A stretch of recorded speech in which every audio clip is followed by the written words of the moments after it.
La lección que vamos a considerar en esta tarde le he titulado La verdadera sabiduría. Y tal parece, hermanos, que los hermanos ahí en Corinto, como buenos griegos, le daban mucha importancia a la sabiduría.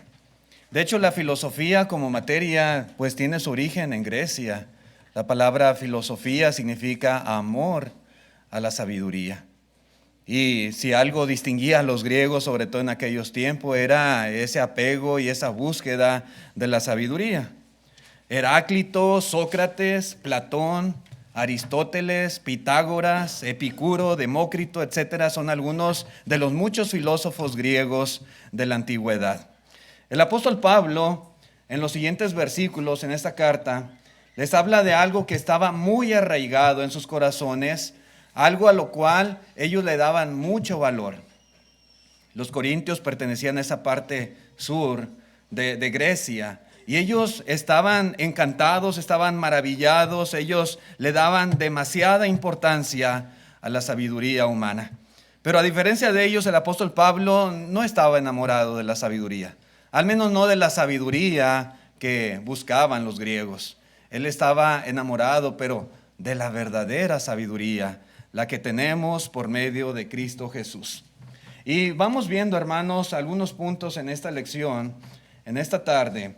Algo muy importante es que la verdadera sabiduría es superior a la sabiduría del mundo, y Pablo lo deja muy en claro en esta carta que escribe a los hermanos en Corinto. En el capítulo 1, versículo 18, continuando ahí la lectura, dice así la palabra de Dios: porque la palabra de la cruz es locura a los que se pierden, pero a los que se salvan, esto es, a nosotros, note usted, es poder de Dios. Pues está escrito: destruiré la sabiduría de los sabios y desecharé el entendimiento de los entendidos. Este tipo de cosas, como dice aquí el apóstol Pablo, ¿verdad? Dios las desecha, Dios las destruye. A los ojos de Dios no son tan importantes. Pablo comienza, hermanos, dando la principal solución al problema particular que había entre los hermanos. Había pleitos, había división. Pero la solución principal era, hermanos, entender que la salvación no proviene por medio de la sabiduría de los hombres. El punto principal aquí es entender que la salvación viene de la predicación de la palabra de la cruz. Hay un contraste muy grande entre ambas cosas. Y a veces hay quienes le dan tanta importancia y tanto valor, tanta relevancia, como en el caso de los corintios, a la sabiduría humana, a la sabiduría de los hombres. Pero Pablo empieza diciendo, ¿verdad?, que Dios la desecha. En realidad, la salvación y lo más importante que el hombre puede recibir en esta vida no proviene de esa clase de sabiduría, viene de una superior, la predicación de la cruz. Sí, hermanos, los hombres pueden amar mucho la sabiduría que en este mundo se promociona, se enaltece, pero solo el Evangelio, solamente el Evangelio conduce a las almas a la salvación. Y es que, como dice aquí el apóstol Pablo, la marca principal, aquello que distingue, el distintivo de aquellos que se pierden, es el hecho de que consideran locura la idea de un Salvador crucificado por sus pecados. Por otro lado, la marca, el distintivo de los que se salvan es considerar este mismo mensaje, el mensaje de la cruz, el mensaje del Hijo de Dios viniendo a este mundo a morir, crucificado y derramando su sangre por nuestros pecados. Lo consideran poder de Dios. Hay un contraste muy, muy grande entre ambos. Hoy en día, hermanos, la sociedad está acostumbrada mucho a la imagen de la cruz. Están acostumbrados tanto a la imagen de la cruz que la mayoría de la gente le es difícil entender lo deplorable acerca de ella, y particularmente en aquel tiempo, en aquella época. Hoy en día muchos utilizan la cruz aún como un artículo de decoración en su casa. Ahí está, en muchos hogares hay una cruz ahí en la pared, ahí en la cabecera de la cama, y ahí está la cruz por todas partes. Algunos la compran para traerla aquí, ¿verdad? Colgada al cuello. Hay edificios donde ponen una cruz, muchas iglesias tienen una cruz, a veces en las carreteras vemos por ahí en un anuncio con una cruz. Algunos hasta se tatúan una cruz ahí en el brazo, en el cuerpo. ¿Sí? Hoy la gente ve muy diferente la cruz como era en aquellos tiempos. En la cultura religiosa la cruz se ha convertido en todo un ícono. ¿Sí? La gente la ve como algo bonito, pero en aquellos tiempos, hermanos, no era así. En aquellos tiempos la cruz representaba algo diferente en la mente de las personas. Para entender un poco, hermanos, el sentir de aquella sociedad, por ejemplo, considere la pena capital. Hay países que tienen la pena capital. Este país, en muchos estados, tiene pena capital. Aproximadamente, al menos lo que dice Wikipedia, 27 estados castigan ciertos crímenes con la pena de muerte aquí en los Estados Unidos. Muchos países todavía tienen esta pena. Y por ejemplo, la inyección letal, la cámara de gases o aún la silla eléctrica son métodos de ejecución para ciertos criminales que fueron condenados a muerte. Pero hermanos, imagínense por un momento decorar nuestra casa con una silla eléctrica. ¿Usted lo haría? ¿Quién lo haría? ¿Quién haría un monumento a la inyección letal en nuestros tiempos? ¿Quién? ¿Quién se haría, hermanos, aquí la cámara de gases en un dije, una piececita aquí de oro para traerla colgada en el cuello? ¿Quién lo haría? Pensar en ese tipo de cosas y utilizarlas como algo en lo cual sentirnos orgullosos de tenerlo ahí en la casa, ¿verdad que no? Por supuesto que no. Bueno, hermanos, una repulsión similar es la que muchas personas en el primer siglo tenían cuando alguien hablaba de la cruz. Era un método de ejecución de criminales, un método terrible para dar muerte a ciertas personas malas, perversas. Los romanos particularmente fueron los que desarrollaron esta forma de ejecución. Así que la cruz, hermanos, era algo despreciable, la cruz era algo vergonzoso, y por eso, hermanos, en esa lógica, en ese razonamiento humano, era difícil para muchos encontrar y aceptar un mensaje de esperanza basada en la muerte de un hombre en una cruz. Sí. Los griegos, aquí en este caso en particular los corintios, muchos de ellos, los judíos estuvieron familiarizados con la escena de Cristo Jesús, con las profecías, pero los gentiles no. Entonces les hablaban de un hombre que allá los judíos, un hombre judío que los romanos ejecutaron en una cruz y había que creer en él. Y hay que poner la esperanza en él. Él nos va a dar salvación. Él nos va a librar de nuestros pecados. Él nos va a llevar a la gloria eterna. Los judíos, siendo hombres supuestamente sabios, elocuentes, decían: ¿están locos estos? ¿Esa es locura? Les era difícil entender, hermanos, la predicación de la cruz. Pero sin embargo, a través de la historia podemos darnos cuenta que para llevar a cabo sus propósitos, Dios ha utilizado métodos de los cuales los hombres muchas veces se burlaron, ridiculizaron. Formas que parecían insensatas según el razonamiento de ellos, pero al final Dios consiguió los resultados deseados con una maravillosa precisión, una maravillosa eficacia. Al principio parecía absurdo tal vez para las personas, pero Dios, hermanos, trabaja de medios que, aunque parezcan locura para la gente, Dios puede hacer cosas maravillosas a través de sus formas de actuar. ¿O no piensa usted, por ejemplo, que los filisteos cuando veían a ese pequeñito, a ese jovencito, contra su hombre más fuerte, Goliat, batirse a duelo, ¿no creen que se burlaban de David? ¿No creen que ellos pensaron, este muchacho no tiene ninguna oportunidad de derrotar a nuestro hombre más importante y más valiente de nuestro ejército, a Goliat? Seguramente sí. Pero Dios obró por medio de David y llevó a cabo sus propósitos de derrotar a los filisteos. Imagínense qué pensarían los de Jericó, la gente en Jericó, al ver al pueblo de Israel dando vueltas alrededor de su ciudad, tocando trompetas, cuernos de cordero. ¿Creen estos están locos? ¿Piensan que así van a derrumbar estas murallas? Estas murallas son invencibles. Nadie las puede tumbar, ningún enemigo las puede derribar, menos estos hombres dando vueltas alrededor de la ciudad.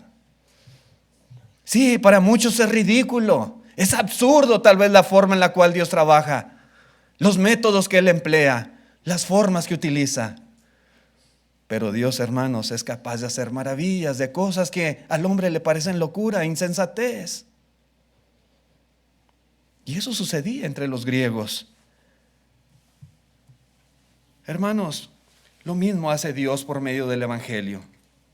Digan lo que digan aquellos que se creen sabios, aquellos que se creen entendidos, independientemente de su forma de ver las cosas que Dios ha hecho y que Dios manda. Dice aquí el apóstol Pablo que Dios desecha su sabiduría, Dios desecha su entendimiento y Dios salva por medio de la locura de la predicación de la cruz. En la carta a los Romanos capítulo 1 versículo 16 dijo Pablo: porque no me avergüenzo del evangelio, porque es poder de Dios para salvación a todo aquel que cree, al judío primeramente y también al griego. Les era difícil a los griegos creer, aceptar un mensaje de un hombre crucificado y que tenían que creer en él y aceptarle como su salvador para poder recibir perdón de pecados y heredar la vida eterna. A muchos sabios de esa cultura les parecía locura. Pero dice Pablo, esto es poder de Dios. Para los que son salvos, hermanos, el evangelio es poder de Dios. Para los que se pierden, es simplemente un cuento loco de gente religiosa. Hermanos, el evangelio no es una filosofía más entre muchas que existen en el mundo. Ninguna filosofía puede salvar al pecador eternamente. Ninguna ciencia, ningún conocimiento, ningún filósofo puede llevar a las personas a la salvación. Cristo sí, por medio del evangelio. El evangelio, hermanos, une a todos en Cristo Jesús para salvación. Las filosofías humanas solamente dividen a las personas. De ahí que los corintios, hermanos, estuvieran pasando por este tipo de situaciones. Ellos habían quitado su mirada en Cristo y en la verdadera sabiduría para ponerla en la sabiduría de los hombres. Y mientras ellos continuaran teniendo su mirada en esta clase de sabiduría, iban a continuar los problemas entre ellos. Por eso Pablo aquí utiliza, ¿verdad?, todos estos versos para hacerles ver que hay solamente una sabiduría en la cual tenemos que confiar y en la cual tenemos que poner nuestra mirada. Ellos necesitaban entender dónde estaba esa sabiduría y necesitaban recordar lo que el evangelio de Cristo Jesús había hecho en la vida de cada uno de ellos. Un poquito más adelante les recuerda Pablo, en el capítulo 6 de esa misma carta, versículo 10, les dice: ¿no sabéis que los injustos no heredarán el reino de Dios? Les dice: no erréis, ni los fornicarios, ni los idólatras, ni los adúlteros, ni los afeminados, ni los que se echan con varones, ni los ladrones, ni los avaros, ni los borrachos, ni los maldicientes, ni los estafadores heredarán el reino de Dios.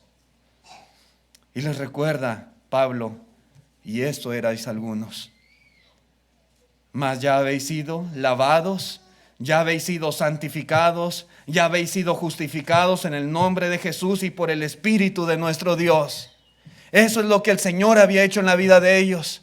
A pesar de que habían vivido vidas corrompidas ahí en Corinto, el Señor los lavó, los santificó, los justificó por medio de la obediencia al Evangelio, por medio de la predicación de la cruz. De tal manera que ellos debían entender, esto es lo que verdaderamente vale la pena. Esto es lo más importante, más allá de la sabiduría, de la ciencia, de la elocuencia, de la retórica, de la oratoria que se practicaba en Grecia. Esto es muchísimo más importante, de valor muchísimo mayor a todas ese tipo de cosas. Hermanos, mediante el Evangelio, Dios destruye toda pretensión humana de fortaleza y de sabiduría. Dios destruye todas aquellas cosas en las cuales el hombre pone su confianza, esas cosas en las cuales a veces dependen en demasía. Dios destruye la autosuficiencia, la arrogancia, la sabiduría humana, de modo que todos tengan que depender única y exclusivamente del Señor. Todos tengan que depender de la predicación de la cruz, de la predicación del Evangelio de Cristo Jesús. ¿Sí? Así que, hermanos, esta verdadera sabiduría es superior a las sabidurías del hombre. Dios, hermanos, a través de esta verdadera sabiduría, destruye los falsos sistemas.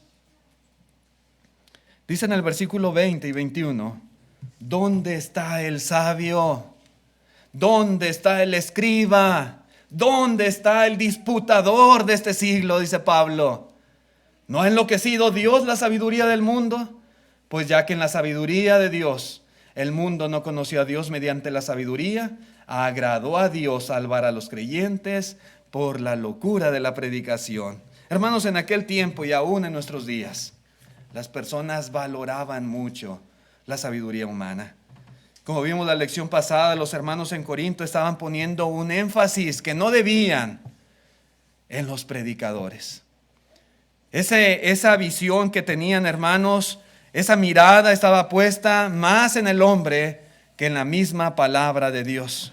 Ellos elegían al hombre a seguir en función de lo sabio que parecía, en función de lo bien que podía hablar, haciendo después partidos entre ellos y discutiendo sobre quién era mejor de sus predicadores favoritos. Sin embargo, hermanos, esto era algo que no debían de hacer. Y Pablo los reprende duramente, y para demostrar el error de confiar en la sabiduría humana, él hace estas preguntas de retórica a los hermanos. ¿Dónde está? ¿Dónde está el sabio? ¿Dónde el escriba? ¿Dónde el disputador de este siglo? ¿Dónde? Es decir, ¿dónde están esos filósofos que lo saben todo? Esos que entienden supuestamente el sentido de la vida. ¿Cuál de ellos pudo discernir el plan de redención de Dios? ¿Quién? ¿Quién pudo establecer un plan perfecto? Ellos con toda su sabiduría y entendimiento. ¿Quién pudo hacer esta obra que solo Dios hizo? ¿Cuál de ellos se dio cuenta que la cruz era el medio divino para salvar a la humanidad? ¿Quién de ellos en su inteligencia pudo idear semejante plan? ¿Dónde están esos sabios? ¿Dónde? Dice el apóstol Pablo. En realidad, hermanos, ninguno pudo hacer algo semejante a la obra de redención de nuestro Dios. Los sabios de este mundo no pueden sostenerse en combate con el Dios omnisciente. Dios, hermanos, es inmensamente sabio. La sabiduría de los hombres, hermanos, comparada con la sabiduría de Dios, hermanos, es absurda hacer la comparación. Dice la Escritura que como son más altos los cielos que la tierra, así los pensamientos de Dios son muchísimo más altos que los pensamientos de los hombres. Sí, hermanos, la sabiduría humana no es capaz de salvar a las personas de sus pecados. La sabiduría divina sí lo es. La predicación de la cruz, del Hijo de Dios crucificado, el mensaje del Evangelio, hermanos, es infinitamente superior y derriba toda clase de argumentos, de retóricas de sistemas humanos. La gente a veces piensa que por medio de sus filósofos, de sus sabios, de sus psicólogos, de sus doctores, de sus expertos en esto y aquello, pueden resolver todos sus problemas. Y pueden capacitarse, pueden prepararse para la culminación de su existencia en este mundo, pero están en un error. Están en un error. En realidad, hermanos, sin revelación sobrenatural de Dios, el hombre no puede conocerle. El hombre no puede conocer su voluntad. A través de la creación, como dice Pablo a los romanos, sabemos que hay un Dios que lo hizo todo y sabemos que hay que adorar a un Dios. Sin embargo, conocer a ese Dios con exactitud, conocer su carácter y conocer su voluntad, solamente es posible a través de la revelación de Dios. Y a través de los años y de las generaciones, Dios se ha revelado a los hombres. Y hoy, hermanos, a nosotros nos habla a través de su Hijo Jesucristo. Y para que el hombre, hermanos, pueda conocer a Dios, necesita de este mensaje, de esta sabiduría divina, del Evangelio, de la enseñanza de Cristo Jesús. Sin revelación, simplemente el hombre no puede conocer esta voluntad. En el libro de los Hechos, capítulo 17, estando el apóstol Pablo ahí, en la cuna de la sabiduría humana, ahí en Atenas, Grecia, dice entonces Pablo, puesto en pie en medio del areópago, dijo: varones atenienses, en todo observo que sois muy religiosos, porque pasando y mirando vuestros santuarios hallé también un altar en el cual estaba esta inscripción: al Dios no conocido, al que vosotros adoráis pues sin conocerle, es a quien yo os anuncio. Sí, hermanos, con toda su sabiduría y entendimiento y todas sus letras, estos sabios griegos, entre comillas, no conocían al verdadero Dios. Era necesario que ellos escucharan la predicación de la palabra por boca del apóstol Pablo, la predicación de la cruz, la predicación del Evangelio, para que ellos creyesen. Y hubo algunos que creyeron entre los atenienses. Sí, hermanos, lamentablemente los corintios se dejaban impresionar mucho por la sabiduría humana. Y hoy en día, hermanos, lamentablemente hay personas que también cometen el mismo error. Se dejan impresionar mucho por el mundo secular. Y yo no estoy diciendo, hermanos, que la preparación secular sea mala. No, y es buena. Y si nosotros estudiamos la sabiduría, la ciencia humana para prepararnos, capacitarnos para las cosas de este mundo, está bien. Pero debemos entender que hay una sabiduría que es superior, que es muchísimo más valiosa. Uno pudiera dar mucha importancia y mucho valor, digamos, a la ciencia de la medicina. Sí, porque la medicina, hermanos, es muy importante para salvar la vida de las personas, para cuidar su integridad, su salud. Están los hospitales con doctores que se han preparado y han estudiado por muchos años, se han capacitado para ayudar a los enfermos. Hacen cirugías, hermanos, impresionantes, abriendo el corazón de las personas, la cabeza y tantas cosas que se nos hacen impresionantes y difíciles de realizar, pero ellos se han preparado y uno le da valor a esa sabiduría, pero hay una que es superior aún, la sabiduría divina, como Pablo le llama, la locura de la predicación. Así la veían muchos. Y esa es superior porque esta lleva a las personas a la salvación eterna, a la salvación de sus almas. Y por eso tiene más valor. Sí, hermanos. Hoy en día todo lo que el mundo enseña como espiritualidad o acercamiento a lo divino en realidad no es verdadero. Si no armoniza con la palabra de Dios, con esta predicación, esta enseñanza que Pablo predicaba en aquel tiempo y los apóstoles y que Jesucristo enseñó. Hermanos, en realidad esa corriente, esa filosofía, esa enseñanza, en realidad, hermanos, no es buena y no es verdadera y no sirve de nada, es inútil. Nada en la sabiduría del mundo, hermanos, acerca a las personas más a Dios que la locura de la predicación, el evangelio predicado desde el primer siglo. Continúa la lectura en el versículo 22 y dice el apóstol Pablo, porque los judíos piden señal y los griegos buscan sabiduría. Pero nosotros, dice Pablo, nosotros, les dice a los corintios, predicamos a Cristo crucificado. Para los judíos ciertamente tropezadero y para los gentiles locura, mas para los llamados, así judíos como griegos, Cristo, poder de Dios y sabiduría de Dios. Porque lo insensato de Dios es más sabio que los hombres y lo débil de Dios es más fuerte que los hombres. Grandes palabras del apóstol Pablo. ¿Por qué los judíos, hermanos, pedían señales al Señor? ¿Realmente eran sinceros? Dice aquí Pablo, los judíos piden señal. Dice ya en Mateo capítulo 12, versículo 38, entonces respondieron algunos de los escribas y de los fariseos diciendo, Maestro, deseamos ver de ti señal. Él les respondió y les dijo, la generación mala y adúltera demanda señal, pero señal no le será dada, sino la señal del profeta Jonás. ¿Sí? Demandaban, exigían de parte de Jesús señales. Pues ¿qué no hizo Jesús señales? No hizo milagros, no hizo grandes prodigios delante de ellos. Los escribas y fariseos nunca vieron un milagro del Señor Jesús. Claro que sí, muchas veces. Y había cientos y miles de testigos de todos los milagros que hizo Jesús. ¿Por qué pues demandan, exigen señal de Él? Hermanos, cuando pedían señales, lo único que querían eran ser jueces de Cristo, evaluarle. ¿Sí? Ellos querían tomar la postura de Dios.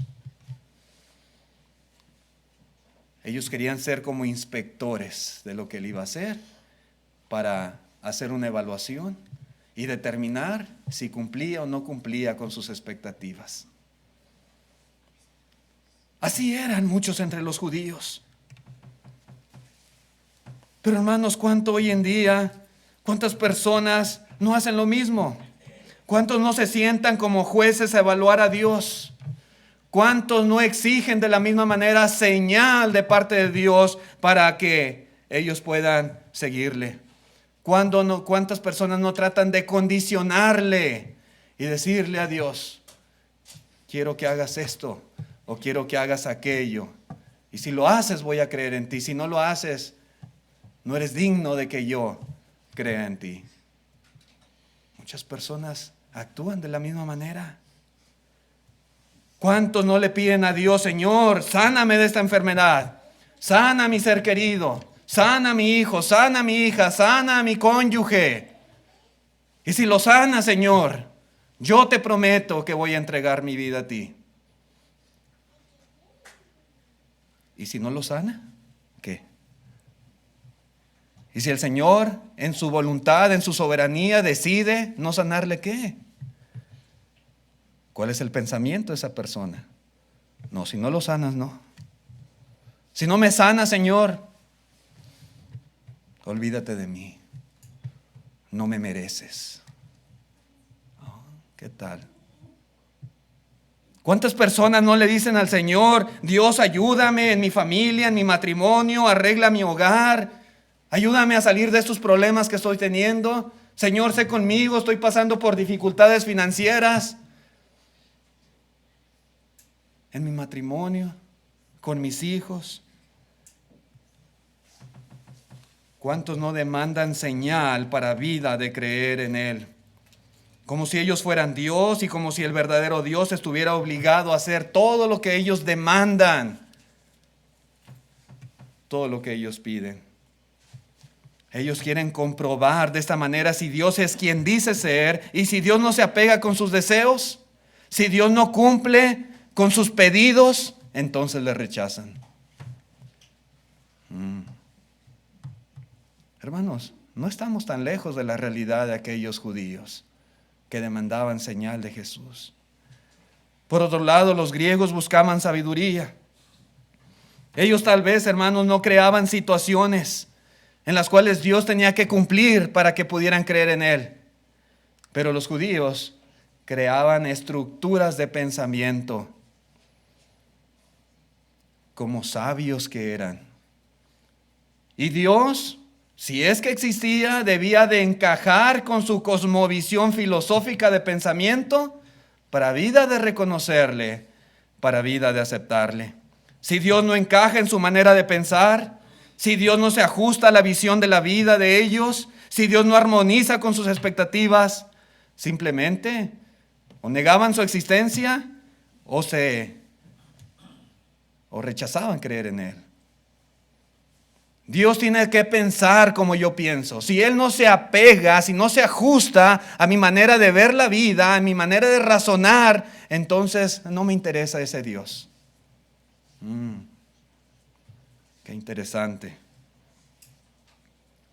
Hermanos, el Evangelio llegó a convertirse en tropezadero para los judíos, pues ellos no aceptaban que ese Mesías profetizado, ese que esperaban que lo libertara, que llevara el reino, que estableciera un reino como en los tiempos de David y Salomón, donde todos los demás pueblos les sirvieran a ellos y tuvieran que pagarles tributo a ellos. Que ese Salvador, ahí está en una cruz clavado. No, ese no puede ser nuestro Salvador.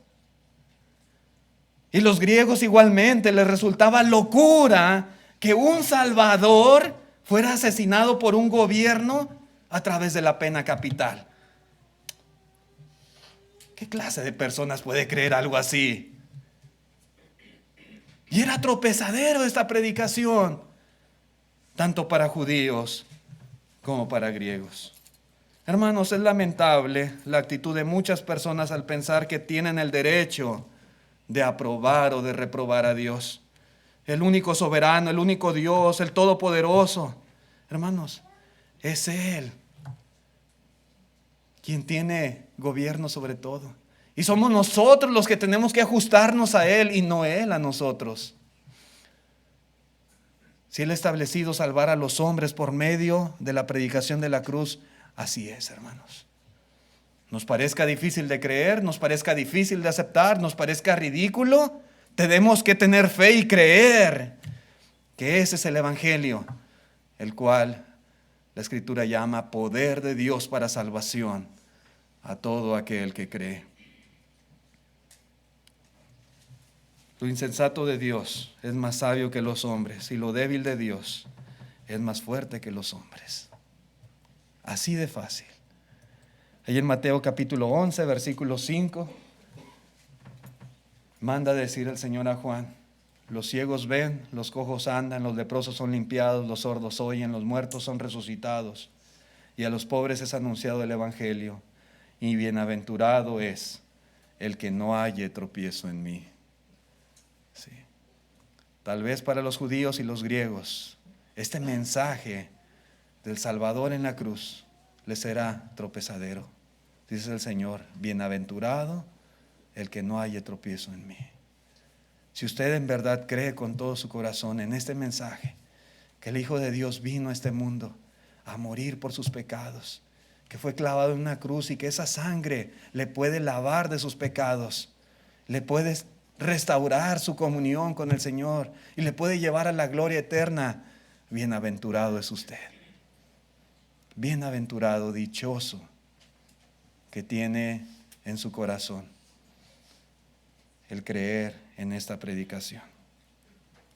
Pero también, hermanos, y rápidamente, la verdadera sabiduría impacta en la vida de las personas. Continúa el verso 26 y dice: pues mirad, hermanos, vuestra vocación, que no sois muchos los sabios según la carne, ni muchos poderosos, ni muchos nobles, sino que lo necio del mundo escogió Dios para avergonzar a los sabios, y lo débil del mundo escogió Dios para avergonzar a lo fuerte, y lo vil del mundo y lo menospreciado escogió Dios, y lo que no es para deshacer lo que es, a fin de que nadie se jacte en su presencia. Mas por Él estáis vosotros en Cristo Jesús, el cual nos ha sido hecho por Dios sabiduría, justificación, santificación y redención, para que, como está escrito, el que se gloría, gloríese en el Señor.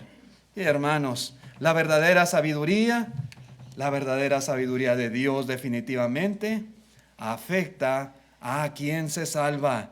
El hecho de que parezca una locura que la salvación venga por la muerte de Cristo, automáticamente elimina a quienes se consideran grandes y sabios. Aquellas personas, hermanos, que se jactan en la sabiduría de los hombres y que les resulta increíble, que les resulta algo loco creer en esta predicación, simplemente quedan eliminados. ¿Sí? Por esta razón, hermanos, nadie puede jactarse delante de Dios. Nadie puede decir: yo fui tan inteligente que yo, por mis propios medios, por mi propia sabiduría, yo descubrí cómo agradar a Dios. No es así. Todos debemos reconocer, todos debemos confesar que la muerte de Cristo Jesús es la única razón por la cual nosotros tenemos esperanza. Sí. Si no fuera, hermanos, por ese acto sublime de redención, por muy sabios e inteligentes que fuéramos, estaríamos perdidos todos. Los más sabios del mundo no tendrían esperanza. Sí, hermanos. Y la manera de obtener esta salvación es tan simple que cualquier persona que lo desee lo puede entender. La habilidad y la sabiduría no hacen que una persona entre en el reino de Dios. La fe sí. La fe sí. Dios, hermanos, lo hizo de esta manera para que nadie, dice aquí Pablo, se gloríe que sus propios logros fueron los que le permitieron asegurar la vida eterna.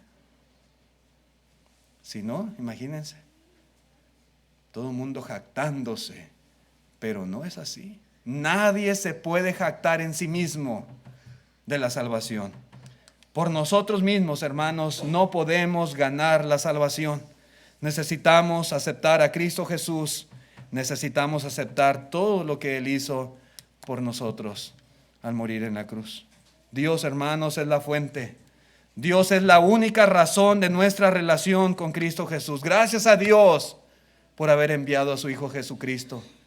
Gracias a Dios que se compadeció y tuvo misericordia de la humanidad en pecados, para enviar a su propio Hijo a morir, para que fuera el sacrificio perfecto que expiara los pecados de la humanidad. Gracias a Dios, hermanos, que ahora tenemos esa relación con Cristo Jesús. Y a través de Cristo recibimos la verdadera sabiduría, como dice Pablo. A través de Cristo recibimos la justificación, la santificación, la redención. Y si todas, hermanos, todas las bendiciones que tenemos del Señor proceden. Si todo lo que somos y hemos logrado obtener a través de Cristo Jesús proviene de Dios, ¿por qué vamos a gloriarnos en los hombres? ¿Por qué gloriarnos en la sabiduría humana? Si lo más importante que tenemos procede de Dios y procede del Evangelio predicado. ¿Quién de ellos puede hacer estas cosas por nosotros? Entre aquellos que admiraban los corintios y los hermanos particularmente, ¿quién puede hacer estas cosas que Dios hizo a través de Cristo Jesús por ellos? ¿Quién? Hermanos, la verdadera sabiduría es la que tenemos a través de Dios en Cristo Jesús, la que se predica a través del mensaje del Evangelio. Eso es lo más importante en la vida, más que todo conocimiento, más que toda cuestión secular, más que toda filosofía humana. El mensaje del Evangelio es más poderoso y es en lo único que tenemos que jactarnos, en que Dios ha puesto ese Evangelio en nuestras manos y podemos hablar de él a las personas y predicarles y enseñarles. A algunos les parecerá locura y lo rechazarán, pero para aquellos que se salvan, el Evangelio es poder de Dios. No es nada de locura. Así que el que se gloría, gloríese en el Señor. Termina aquí el apóstol Pablo. Dice en Efesios, hermanos, Efesios capítulo 1, versículo 3.